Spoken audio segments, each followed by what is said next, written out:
আসসালামু আলাইকুম ভিউয়ার্স, আজকে আপনাদের জন্য নিয়ে আসলাম বাজারের সবচেয়ে সেরা এয়ার কুলার। যে এয়ার কুলারের মধ্যে আপনার বরফের মতো ঠান্ডা তুফানের মতো বাতাস থাকবে। এটার যে অপশন গুলো ভাই একেবারে দেখেন, সামনে আসেন, কি অপশন নাই এটার মধ্যে।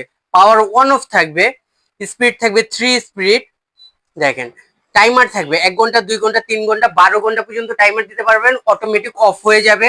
তারপর থাকবে কুলিং অপশন, এই যে কুলিং এ চাপ দিবেন যদি আপনি ঠান্ডা বাতাস খেতে মন চায়, এই যে এরকম অটোমেটিক পানি উঠে তিনো পাশ দিয়ে পড়ে সামনে ঠান্ডা বাতাস দিবে। তারপর থাকবে আপনার মুড, নাইট মুড থাকবে, সাউন্ডটা সফট করে দিবে। আবার থাকবে সুইং, আপনার ঘরের চারপাশে ঘুরে বাতাস দিবে। আবার যদি কেউ ফ্লোরে শোয়ে, এরকম নিচু করে রাখতে পারবেন, আবার উঁচু করে রাখতে পারবেন। এটার ঠান্ডা বাতাস হওয়ার কারণ হলো আপনার 3 পাশে হানি কম্প্যাক্ট থাকবে। আরো ভাই, এটা হলো আপনার 110 ওয়াট, সারা মাস ব্যবহার করবেন, বিদ্যুৎ বিল মাত্র 150 টাকা আসবে।